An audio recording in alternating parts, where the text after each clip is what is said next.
블링컨 미 국무장관의 중국 방문으로 대화의 물꼬를 튼 미중 간의 관계가 다시 험악해질 조짐을 보이고 있습니다. 조 바이든 미국 대통령이 중국의 시진핑 주석을 가리켜서 독재자라고 지칭을 하면서 분노를 폭발했기 때문입니다. 이는 중국의 쿠바 군사기지 사건과 맞물리면서 상당한 후유증이 일어날 것으로 예상됩니다. 지금 미중 간 상황을 Y타임스가 분석해 봤습니다. 지금 시작합니다.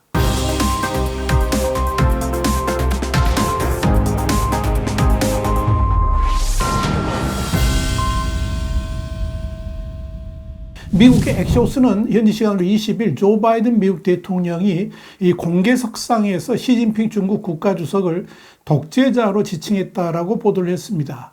바이든 대통령은 올해 2월 이른바 중국 정찰 풍선 사태가 벌어졌을 당시에 시 주석이 경위를 몰라서 매우 당황해했다 그러면서 내가 차량 2대 분량 첩보 장비가 실린 풍선을 격추했을 때 시진핑이 매우 언짢았던 까닭은 그것이 거기 있는 사실을 그가 몰랐기 때문이다. 이렇게 말했습니다. 바이든 대통령은 더불어 무엇이 벌어졌는지 모르는 것은 독재자들에게는 큰 창피스러운 일이다 그러면서 그것은 그러니까 풍선은 거기로 가서는 안 되는 것이었다. 그것은 바람에 날려 경로를 벗어났다라고 덧붙였습니다. 시 주석을 콕 찍어서 독재자로 표현하지는 않았지만 시 주석이 처한 상황을 설명하는 과정에서 일반론적으로 독재자들이라는 표현을 꺼내들음으로써 사실상 시 주석에 대해서도 독재자로 우회해서 규정한 셈입니다. 여기에 대해서 AF통신은 바이든 대통령이 시 주석을 독재자들과 동일시했다라고 보도했습니다. 눈여겨봐야 될 것은 이번 발언이 토니 블링컨 미 국무장관이 양국 간의 심각한 관계 경색을 완화하기 위해서 중국을 방문해 시 주석을 면담한 이튿날 나왔다는 점입니다. 그렇다면 바이든 대통령은 왜 이렇게 미중 간 대화의 물꼬를 다시 터가는 시점에서 시진핑을 독재자로 규정했을까요? 사실 이 바이든 대통령은 하루 전에 19일 캘리포니아주 산타클라라를 방문한 자리에서 미중 관계에 대한 기자들의 질문에 대해서 우린 지금 여기 올바른 길 위에 있다 그러면서 일부 진전이 있었다라고 평가한 바 있었습니다. 그렇다면 더더욱 시진핑을 독재자로 규정한 것은 실수가 아니라 그러면 외교적으로 상당히 중요한 의미를 갖는다라고 볼 수가 있을 겁니다. 미국이 중국의 지도자를 향해서 독재자로 칭한 것은 상당히 높은 수준의 외교적 도발을 한 것이나 해도 과언이 아니기 때문입니다.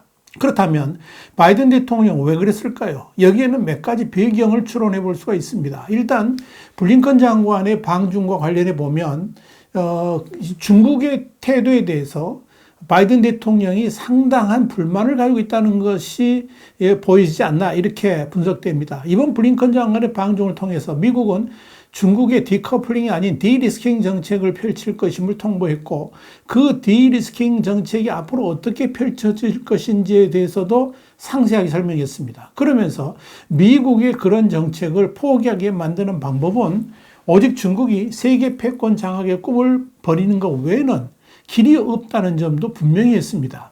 동시에 중국이 러시아에 대해서 무기 지원을 포함해서 전쟁이 지속될 수 있도록 지원하게 되면 이에 상응하는 제재를 당하게 될 것이라는 경고도 했고 북한의 핵미사일에 대해서 적절한 통제를 하지 않는다면 중국이 그토록 거부감을 갖는 방어 자산을 한국에 배치하게 될 것이다. 이런 예고도 있지 않았습니다. 사실 중국이 미국 방어 자산의 한반도 배치에 관련해서 가장 민감하게 생각하는 것, 기피하는 것 중에 하나가 미국 방어 자산의 한국 내 상시 배치와 이를 활용한 군사훈련, 특히 서해에서의 훈련 등입니다. 블링컨 장관도 더 많은 방어 자산을 영내에 배치하는 것과 함께 훈련하는 것을 포함한 이런 조치는 중국을 겨냥하지는 않지만 아마도 중국이 좋아하지는 않을 것이다. 이렇게 말을 한 바 있습니다. 이렇게 다방면에 걸쳐서 중국에 설득도 하고 경고도 했음에도 불구하고 이 중국의 시진핑은 되려 신형 대국 관계를 말하면서 패권 장악 욕심을 전혀 숨기지 않았습니다. 대만은 물론이고 한국과 일본도 중국에 손아귀에 두겠다는 야욕을 공개적으로 드러낸 겁니다.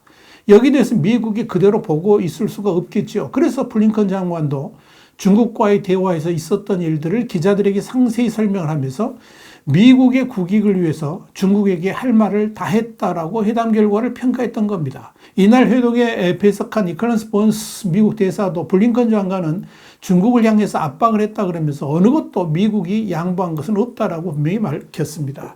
미국은 또 중국이 대만을 향한 통일 욕심을 버리지 않고 있는 것에 대해서도 상당한 불만을 가지고 있습니다.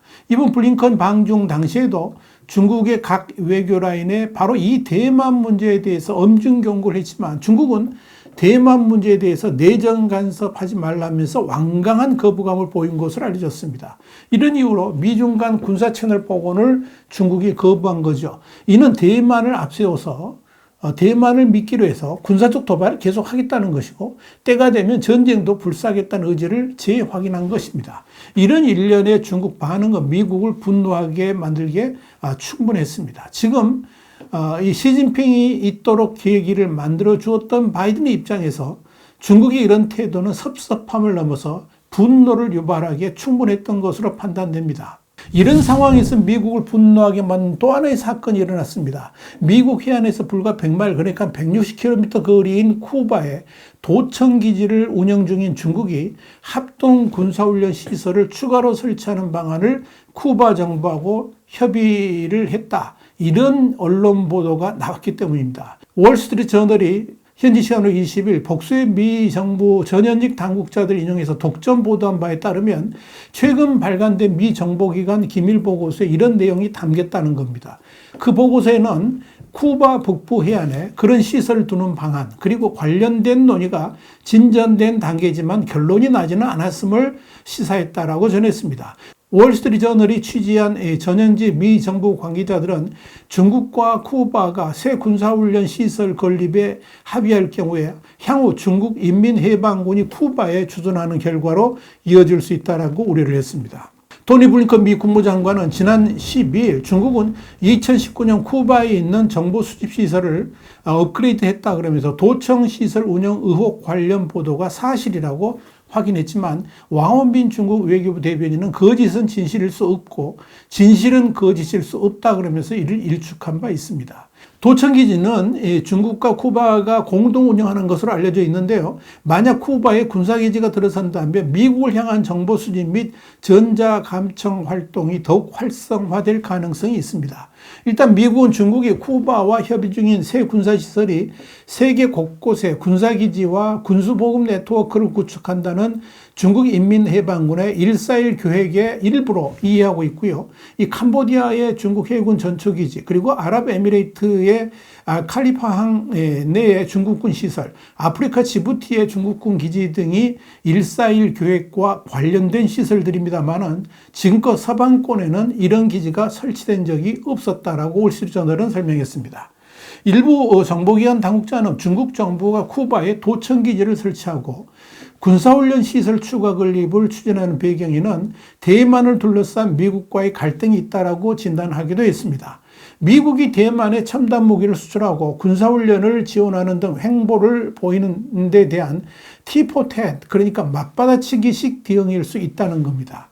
실제로 이 대만과 중국 본토까지 거리는 약 100마일로 쿠바하고 미국 플로리다 해안까지 거리와 비슷합니다. 분명한 것은 쿠바가 중국에게 군사기지를 허용한다는 것 자체를 상정하는 것 자체가 불쾌한 점이라는 사실입니다. 심각한 경제난에 직면해 있기 때문에 미국 정부의 제재 완화가 절실한 쿠바 정부 입장에서는 미국을 도발할 수 있는 행보에 조심스러울 수밖에 없을 것입니다. 월스트리트저널은 이와 관련해서 조 바이든 미 행정부가 쿠바 내 군사훈련 시설 설치 합의를 저지하기 위해서 쿠바 당국자들과 접촉했다라고 보도를 했습니다. 분명히 경고를 했다는 겁니다. 그러나 중국이 쿠바에 도청기지를 설치 운영하고 군사기지까지 염두에 두었다는 점은 미국을 아주 불쾌하게 만들었습니다.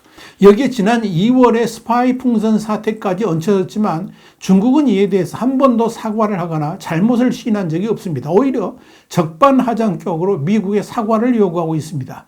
이런 중국의 태도에 미국도 분노하지 않을 수가 없었던 겁니다.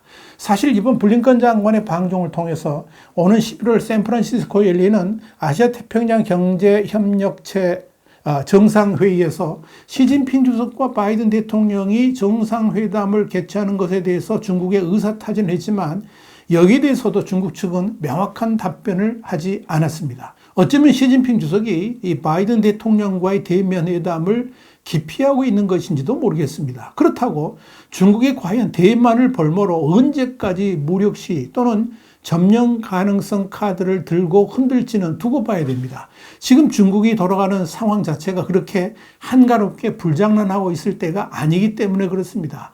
만약 중국이 계속 꽃놀이 패로 장난을 친다면 그때는 진짜 존립의 위기를 맞게 될 수도 있다는 점을 잊어서는 안 될 겁니다. 와이타임 정세 분석이었습니다. 감사합니다.